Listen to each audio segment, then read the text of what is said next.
सोचिए, अगर किसी भी देश का सेना अध्यक्ष आर्मी चीफ की तुलना ओसामा बिन लादेन जैसे दुर्दांत आतंकवादी, दुनिया के सबसे बड़े आतंकवादी से किसी देश के आर्मी चीफ की तुलना की जाए, तो ये उस देश के लिए, उस देश की आवाम के लिए कितने शर्म की बात होगी। लेकिन पाकिस्तान कोई ऐसा वैसा देश है नहीं। पाकिस्तान है ही आतंकिस्तान, जिसकी बुनियाद केवल भारत से नफरत, भारत से घृणा और आतंकवाद की नींव पर रखी गई थी। 1947 से 2025 यही पाकिस्तान का इतिहास रहा है। और पाकिस्तान के लिए अपने आर्मी चीफ को ओसामा बिन लादेन कहा जाना भी जिहाद के नजरिए से तारीफ ही देखा जाएगा, खासतौर पर तब जब वो ओसामा बिन लादेन की तरह आधी दुनिया को तबाह करने की बात करता हो।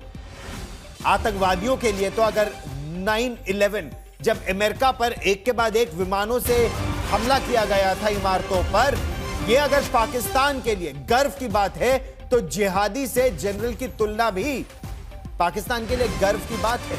ओसामा बिन लादेन से आसिम मुनीर की अगर तुलना की जाए तो पाकिस्तान को तो लगेगा कि एक और तमगा मिल गया, एक और निशाने पाकिस्तान मिल गया है आसिम मुनीर को। इस तरह से वो तुलना करेंगे। और यही वजह है कि अमेरिका में रक्षा विभाग के पूर्व अधिकारी माइकल रूबिन ने पाकिस्तान के आर्मी चीफ को सूट पहना ओसामा बिन लादेन कहा है।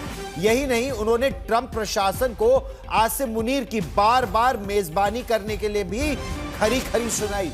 राष्ट्रपति ट्रंप पर एक तरह से पैसा लेकर चुप्पी साधने का आरोप तक लगा दिया है।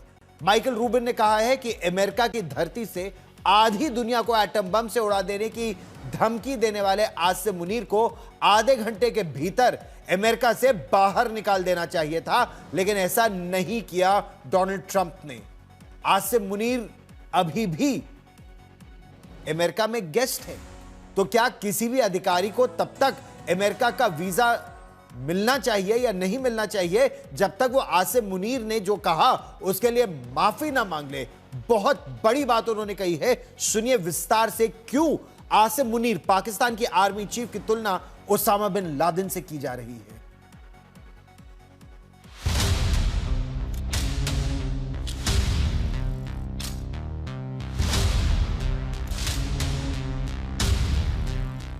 ये वो खौफनाक मंजर था जिसने पूरी दुनिया को झकझोर दिया था। अमेरिका हिल गया था।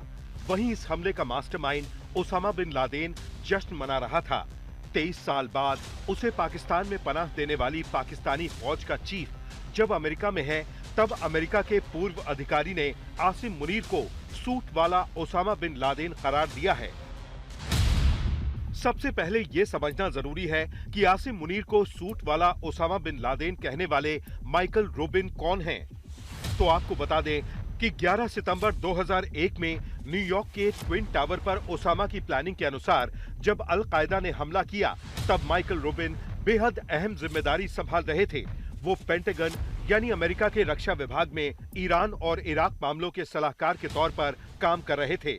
वो अमेरिकी रक्षा विभाग में office of the secretary of defence के पॉलिसी सेक्शन में काम कर रहे थे।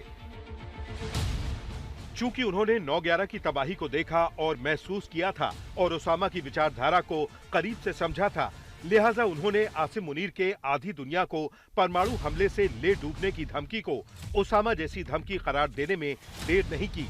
फर्क बस इतना है कि ओसामा आतंकी के वेश में था और आसिम मुनीर सूट में या सेना की वर्दी में नजर आते हैं। फ्लोरिडा के टैंपा में पाकिस्तानियों की ओर से आयोजित एक समारोह में आतंकिस्तान के फील्ड मार्शल ने कहा था, हम परमाणु ताकत हैं, अगर हमें लगा कि हम डूब रहे हैं तो आधी दुनिया को अपने साथ ले डूबेंगे। अमेरिका की धरती से पहली बार भारत को ऐसी धमकी दी गई थी और ट्रंप प्रशासन चुपचाप सुनता रहा। माइकल रूबिन ने इस रवैये को लेकर ट्रंप पर बहुत बड़ा आरोप लगाया है। उन्होंने कहा कि ट्रंप ने रिश्वत लेकर चुप्पी साध ली है। ऐसा कहा जाता है कि कतर ने ट्रंप को $400 मिलियन का प्लेन गिफ्ट किया। तुर्की ने रिश्वत दी तो अमेरिका ने कुर्दों का मुद्दा उठाना छोड़ दिया और पाकिस्तान में ट्रंप फैमिली ने क्रिप्टो का बिजनेस लॉन्च किया है। और तभी अमेरिका से परमाणु धमकी देने वाले मुनीर को जहां धक्के मारकर बाहर निकाल दिया जाना चाहिए था, वहीं उन्हें जरूरत से ज्यादा भाव दिया जा रहा है। माइकल रूबिन ने दो टूक कहा कि आसिम मुनीर के साथ मिलने जुलने वाले अमेरिकी जनरलों से इस्तीफा ले लेना चाहिए। मुनीर को फिर कभी अमेरिकी वीजा नहीं दिया जाना चाहिए और जब तक पाकिस्तान सेना मुनीर की धमकियों के लिए माफी ना मांगे तब तक किसी भी पाकिस्तानी अधिकारी को अमेरिका में घुसने नहीं देना चाहिए। आज तक ब्यूरो।